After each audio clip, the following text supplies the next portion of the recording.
Well, hello, everyone. Thank you for joining us today for another episode of Two Economists and a Lender, where we take that deep dive into the most important economic issues facing agriculture. I'm your host, Carly Jacobson. David Widmar and Brent Gloy are back here with us from Agricultural Economic Insights, along with Farm Credit's own Rebecca Wellenstein, to discuss strategies developing a marketing plan that will weather the storm. So today's topic is really going to hone in on the mindset required to build that durable marketing strategy. So, Brent, with that, how about you kick us off? Thanks, Carly.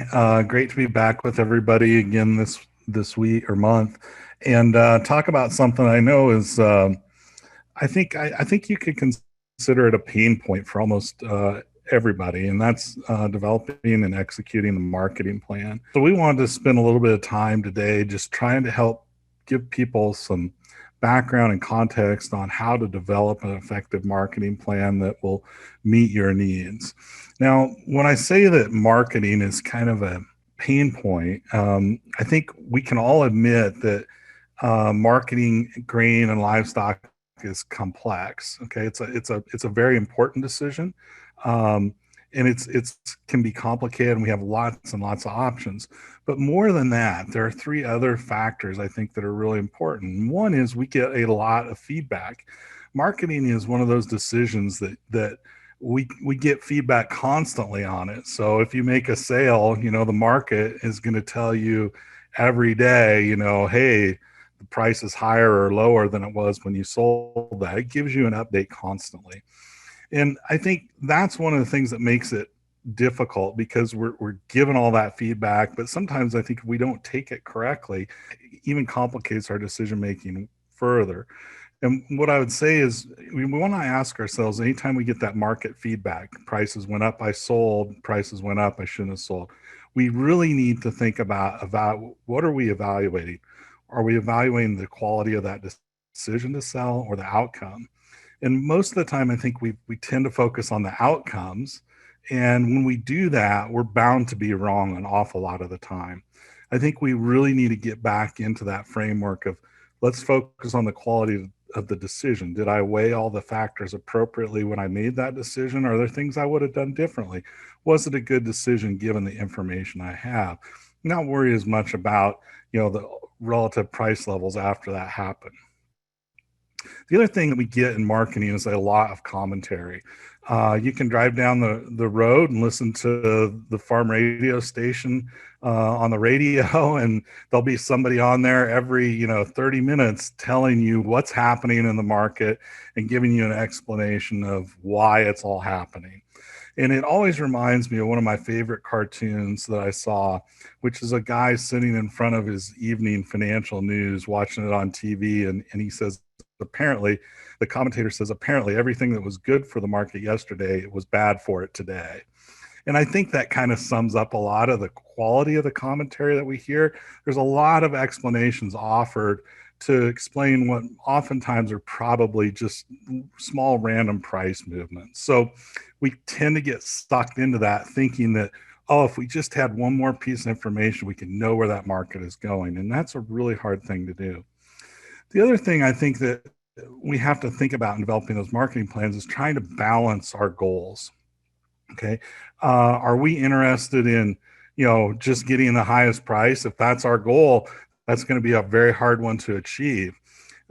Long term, we've got a lot of other issues in our business that we have to think about. What's the cash flow needs for our business? At what price levels can my business cash flow? At what price levels is my business profitable?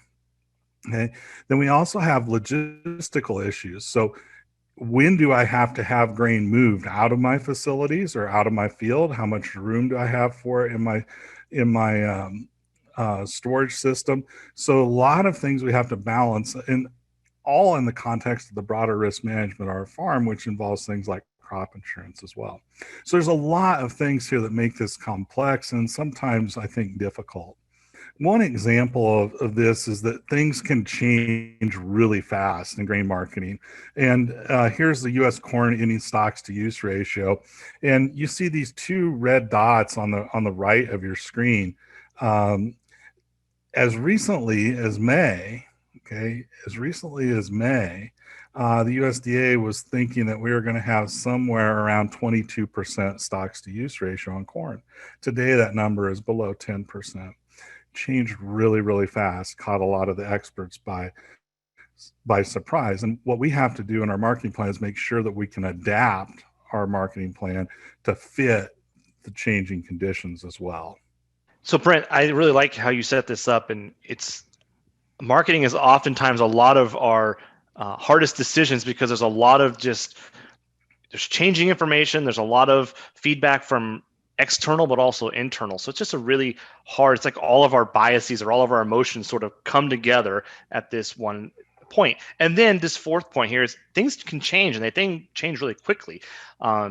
They have certainly in the last 12 months. And so the question is, how do you build an effective marketing plan that weathers that storm or the uncertainty or all the things that might be coming at it? And so as we're preparing for this, I was remembering this framework that Stephen Covey wrote about in his book, about highly effective people. It came out in the late 1980s, and he has a very good visualization that really sticks with me, and I think it's really applicable here.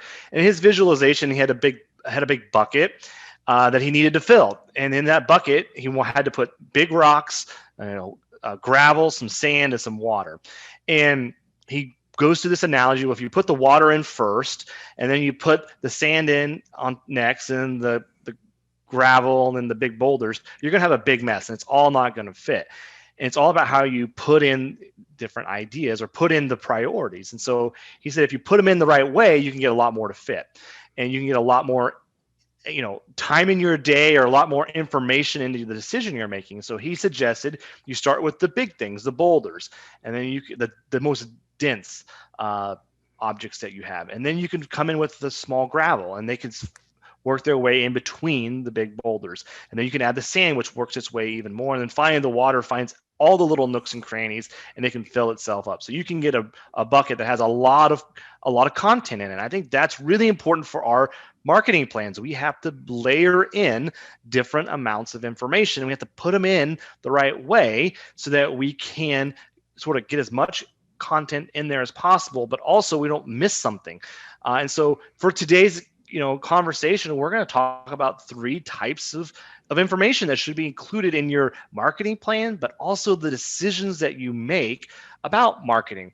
And so we have this idea, we're improvising on this idea about rocks, sand, and water, and how those are influencing your decision. So I'm going to explain these and set these up, and then Brent and I have a little bit of an example for you at the end of this. So the rocks, these are your business basics. I think these are the ones that are the easiest to overlook because, one, it's different for every organization, right? 2 farms across the street from each other are not going to have anywhere near the same business basics. You can't really compare apples to apples with your peers or at the coffee shop or with your trusted advisors. These are going to be very unique to you. The second thing is that makes it easy to overlook is these things. They're sort of already in your mind, in the back of your brain. And you don't think about putting these into your marketing plans, but in our opinion, it's really important to write these down. And so these are your cash flow obligations. You already know this, right? But you have to go get the files and you have to write it down, right? When exactly is this debt service obligation due? When exactly do I need these family living contributions? When exactly are my cash rent payments due? Other examples, grain storage and hauling logistics, right? How much capacity do you have? Do you need to sell some at harvest? Do you have some constraints about when you can ship your grain or haul your grain? Do you want to get it done before planting? Do you want to hold on to it through the summer so that way you can take care of it later in the season? Also, what are your goals and what are your initial budget projections? Get those captured. So, what are your costs of production? What are your break evens? But also, do you want to build your working capital? Do you want to build up some savings so you can maybe buy a piece of farmland down the road? And finally, do an inventory of the marketing tools you're comfortable with. As we get into the heat of the decision, which we'll talk about later, there's all these options, right? Well, let's narrow those down and let's think about what marketing tools do I have in my toolbox that I'm comfortable with? Do I want a forward contract? Do I want to use options? Can I use HTAs? All of those. What's available to me based on the partners that I have, and then what am I comfortable with given my experiences? And so, don't overlook these business basics, the main boulders that you need to put in.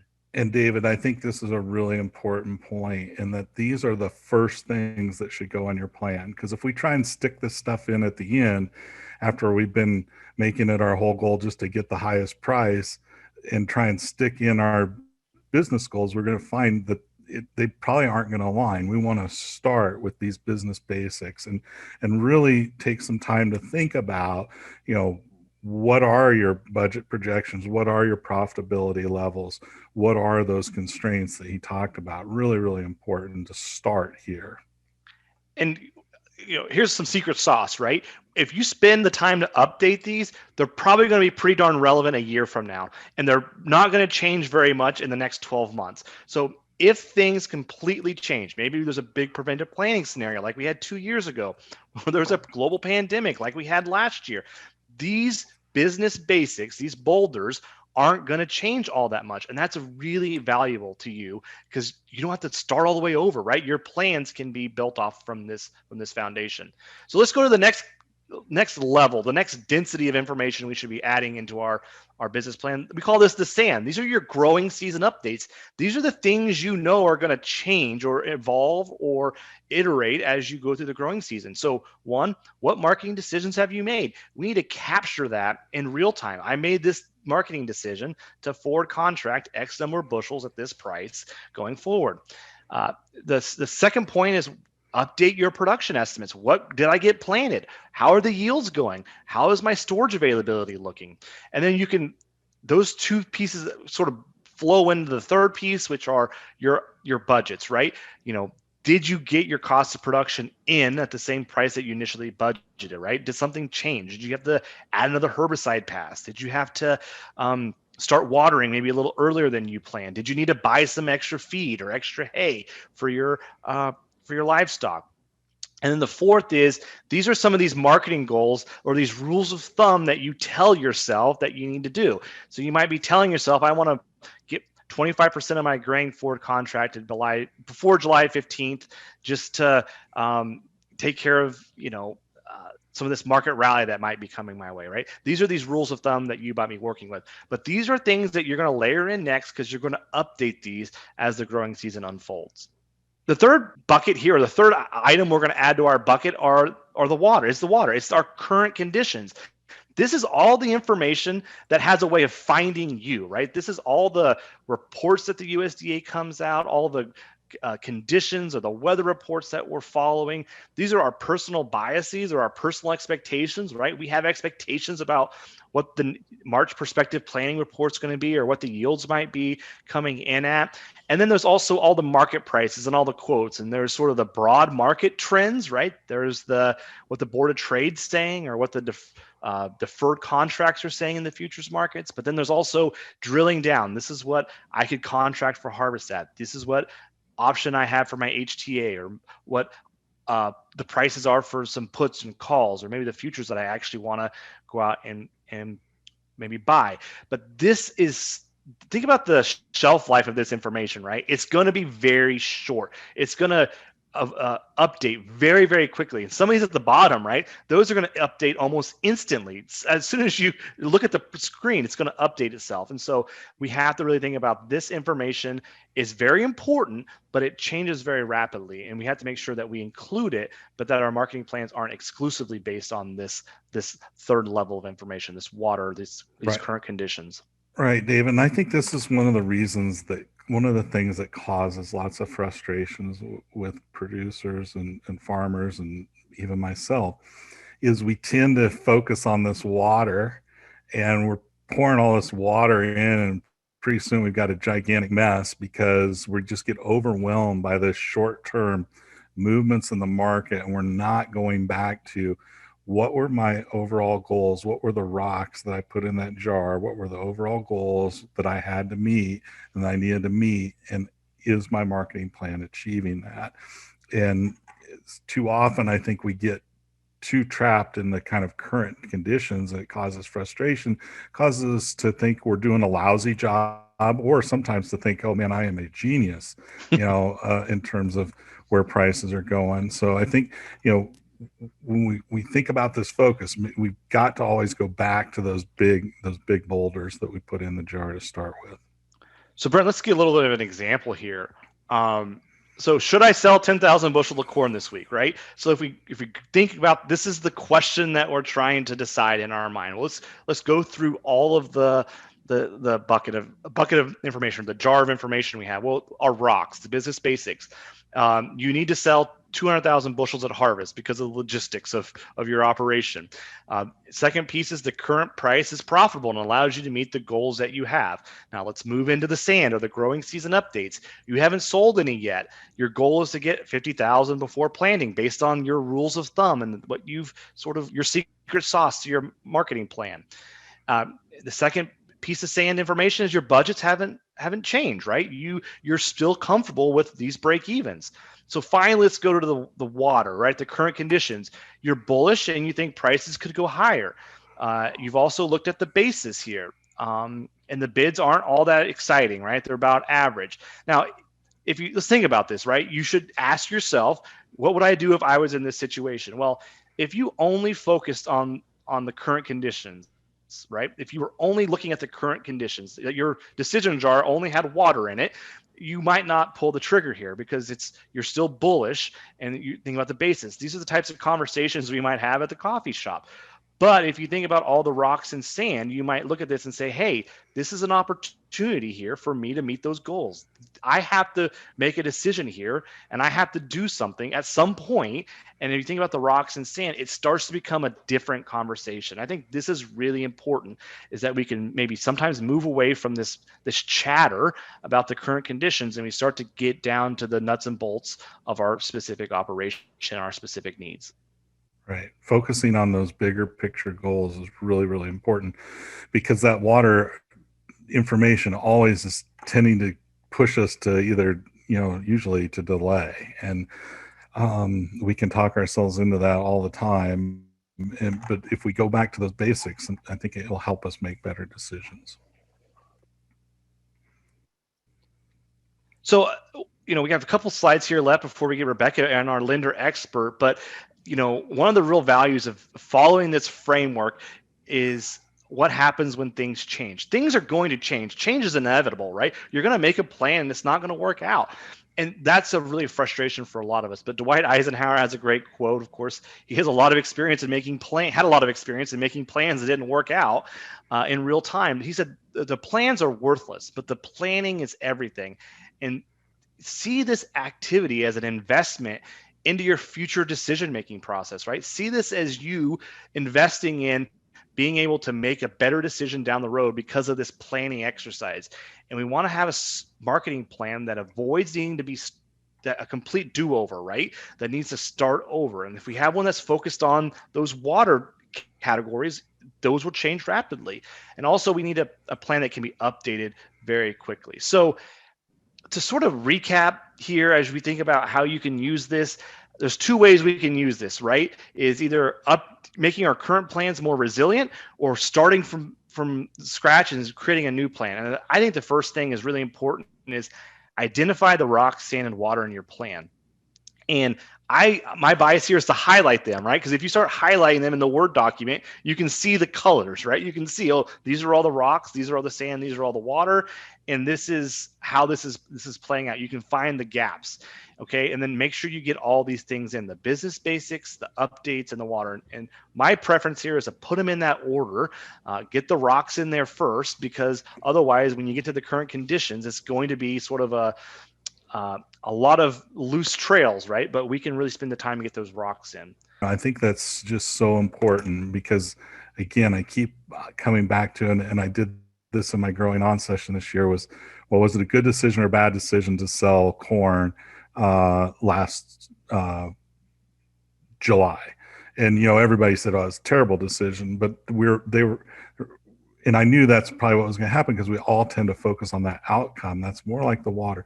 You need to evaluate in the context of the rocks in your business plan. Really build that up so that we can make good decisions.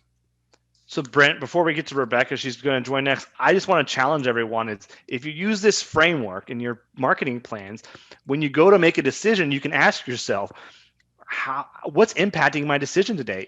Am I focused solely on the water, or am I using the rocks and the sand, right? Are my business basics and my growing season updates, how much are those impacting myself? And I think that can help us, that can insulate us a little bit from all the chaos that might be happening in the market at the time, right? How can we step away from that and really, I like to use that as an example. What information am I using in this decision? Am I using the water or the rocks? And I encourage you to think about that as well. So Rebecca is joining us. She's our lender expert. We had a lot of fun working with her on getting this presentation put together, and I'm excited to have her share her personal perspective. So Rebecca, again, thank you for joining us. And why don't you introduce yourself a little bit and tell us a little bit about yourself? You have a few hats that you wear.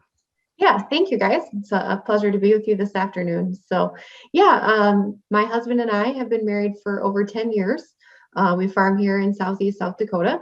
We have a row crop operation, cow-calf operation, and quite a few hogs on feed.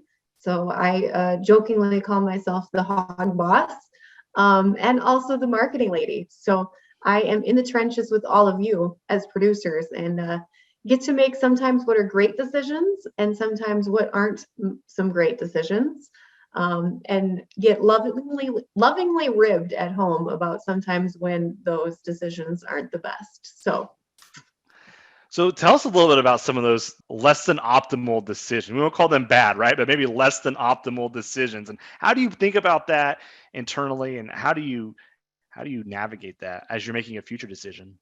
You know, it's hard because I talk with producers every day, right, about making decisions and making good decisions and making them sound. But sometimes I find myself kind of letting that water take over too. In 2012, I remember I sold 5,000 bushels of corn before we started planting. Little did I know that before planting started, it was going to be the drought of 2012. And I remember being quite scared, not knowing if we were even going to get the 5,000 bushels I had marketed for that fall. So it was an opportunity cost that I gave up. I sold 5,000 for $3.50. We all know where it went in 2012. It was over $7. So yeah, it was, the outcome was not the best, but at the time it seemed like a really good decision. It's kind of funny, right? Because you probably couldn't tell us what you did in 2011 or 2013, right? But you know crystal clear what you did in 2012. And 2020 is probably another year where we're going to remember for a decade or more exactly what we did and exactly how the market might have went another way. Absolutely. Yes, I sold beans for $8.35. That was not very smart as well. It's one of those things though too, Rebecca. I think that once you get that experience too, you can update those business basics a little bit better so that in the future, oh, this is the part of the decision that I maybe wasn't right. And this is why crop insurance is really important, and all of those other things. So really help us update those business basics going forward. Exactly. And like I tell all of my producers, selling grain is really a game of averaging, right? Nobody's going to hit a home run. And anyone that tells you that they do is maybe not always telling you the full truth. You're making sales, you're making them often, and hopefully ending up with a good average. That's a great piece of advice. Yeah.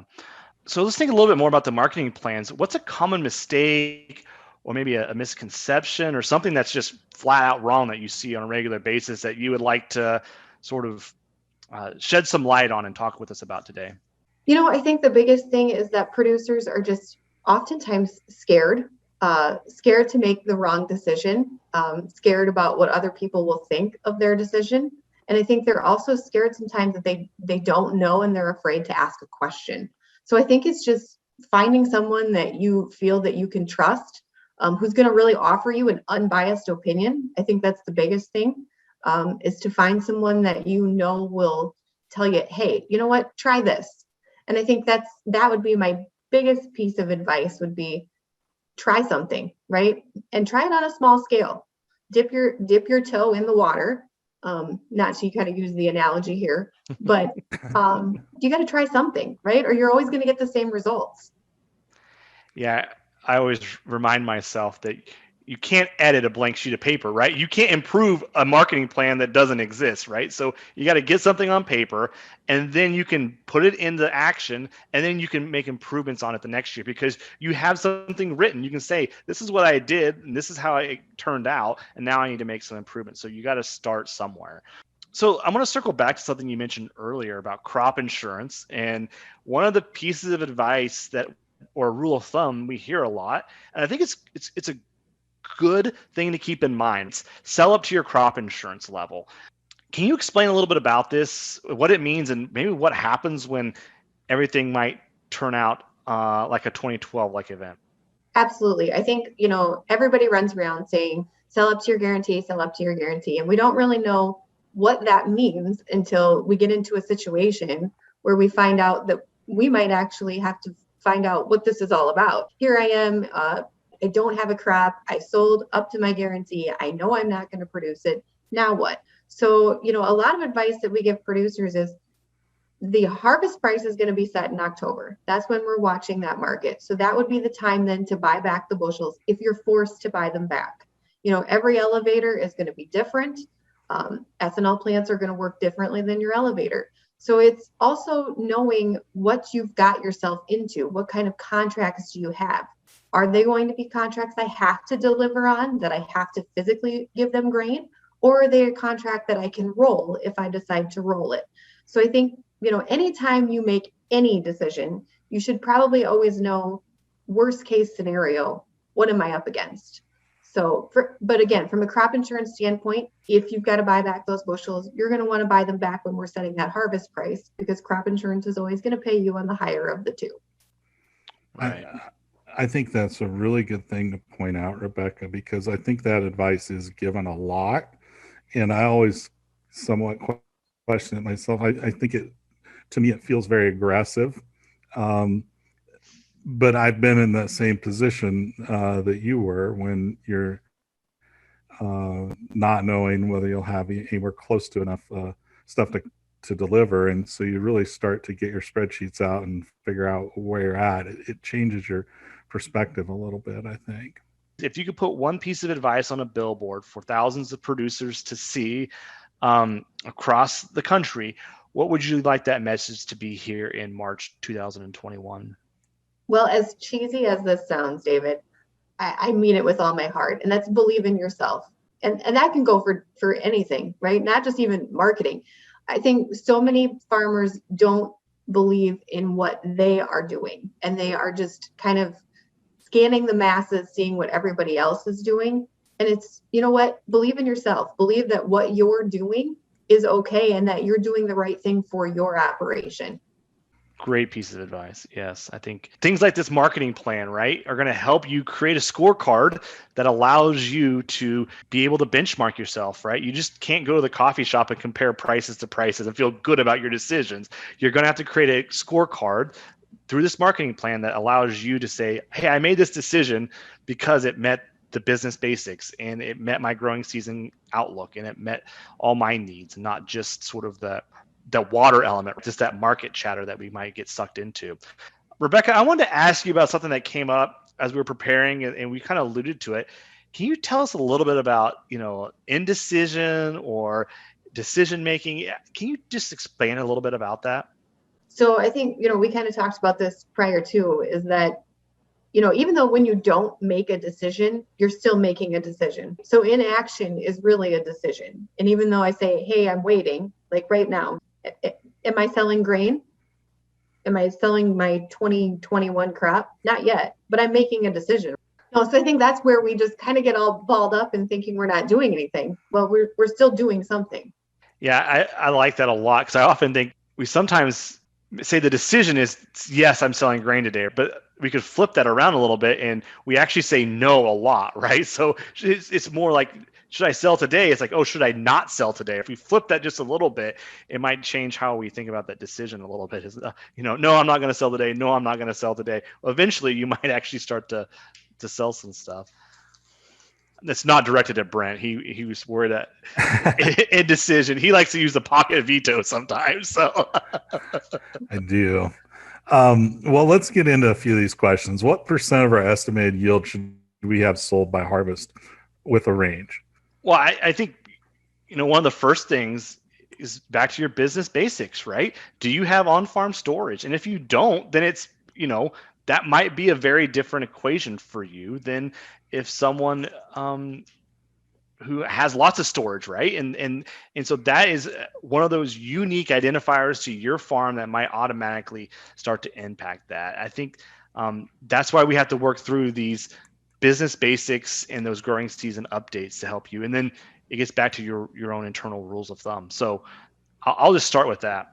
Yeah, and I would say, I think this is a question that is going to vary depending on the person. And what I was saying to Rebecca earlier is I often hear that we'll sell up to your crop insurance guarantee, and I never do that. I never do that. It's really hard to sell that much for me, but it depends on the situation. What I will tell you is, like, this year, one of the things I did is I looked at, back to those rocks. Here's where the prices are. Here's where my budgets are.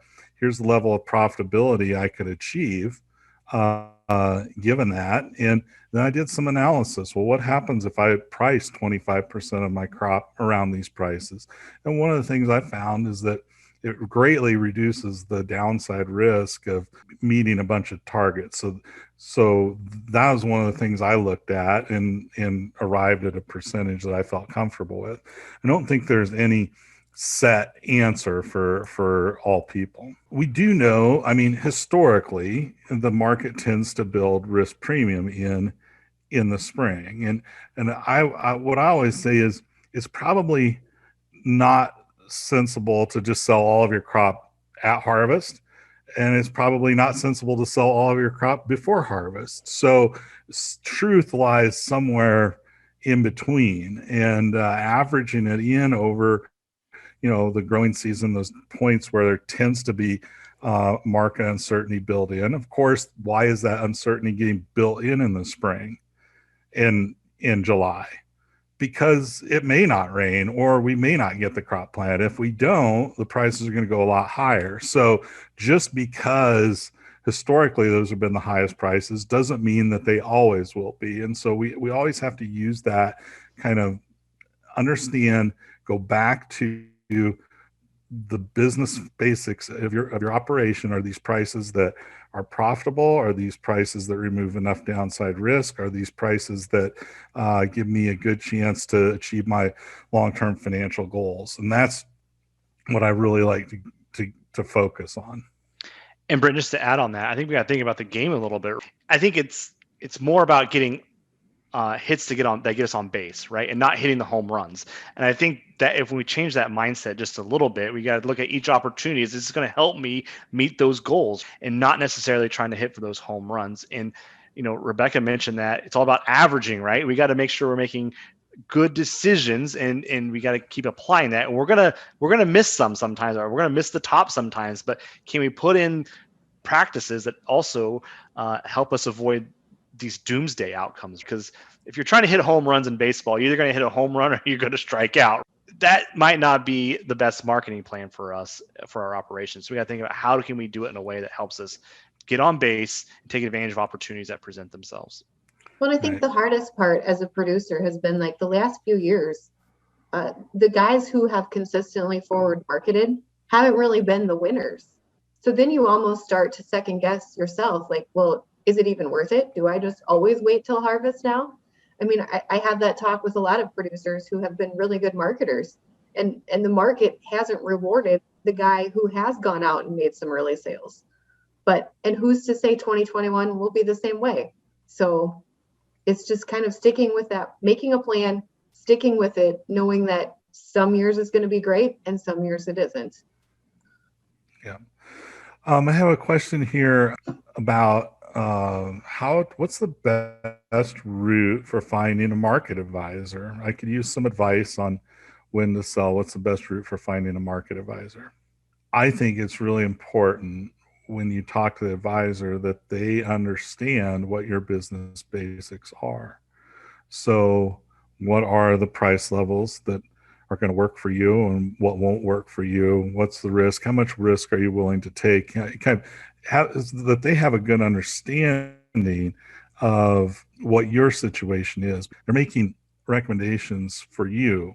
So you need to make sure that those recommendations fit your situation. If they don't want to take the time to understand that or don't want to focus on that, then I think that's somewhat of a red flag to me. How does a grower incorporate marketing advice from a professional advisor, such as daily emails, into his own marketing plan?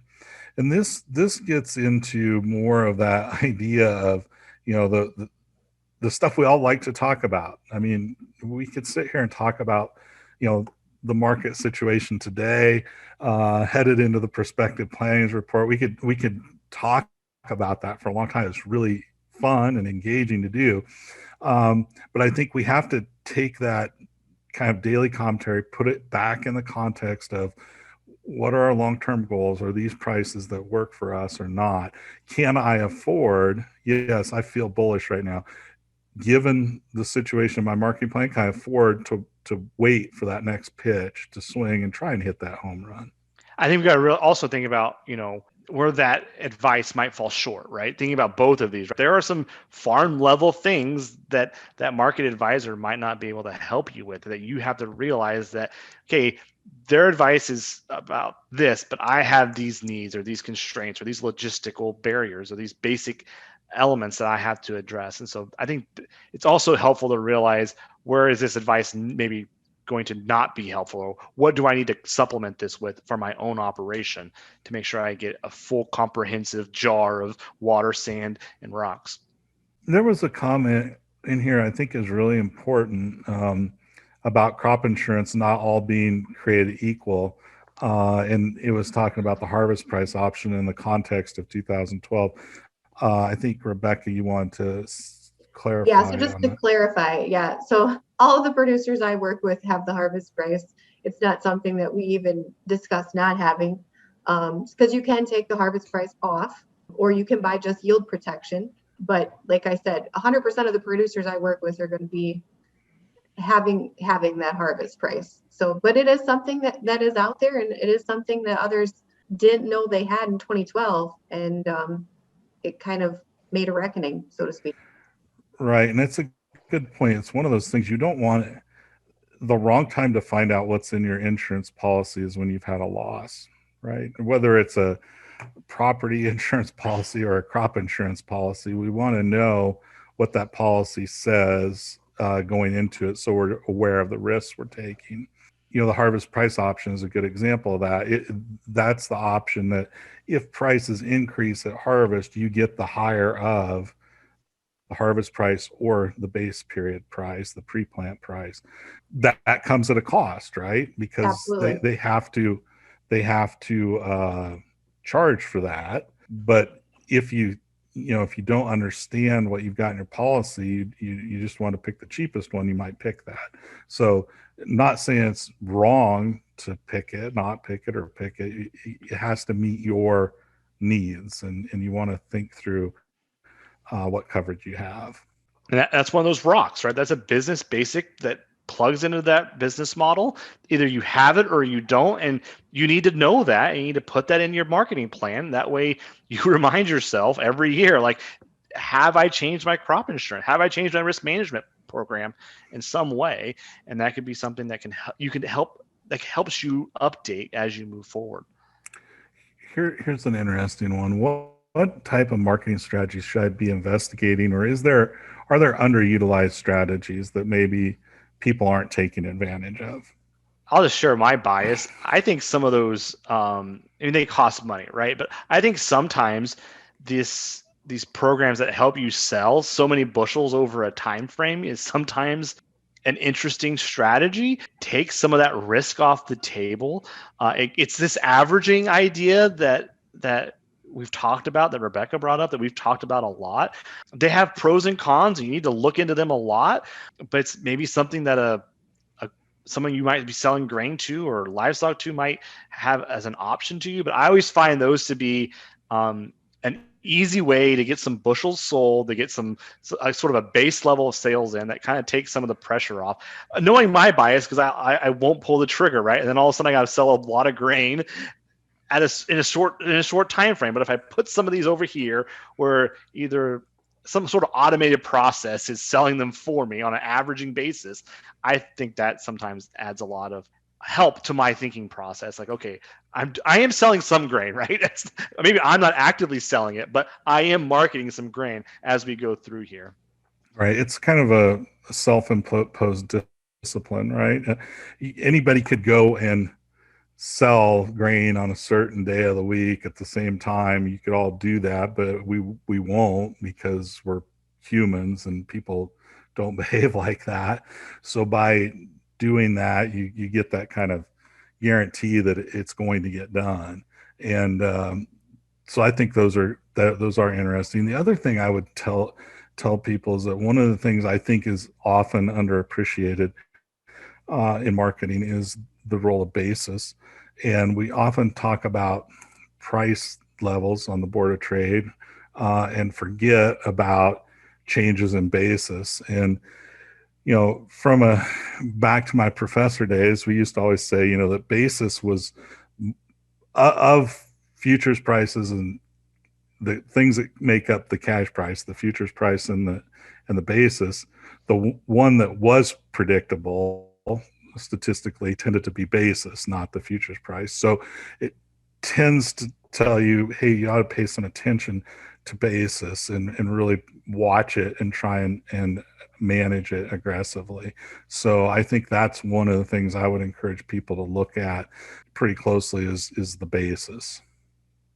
I would also say this sounds very elementary, but put your offers in, because a lot of offers hit on the overnight and then it's kind of off the table. Like, if I say I'm going to sell 5,000 bushels for $4.75 and I call up and that's what I do, then at least if it hits, I have it in, because it could very well hit.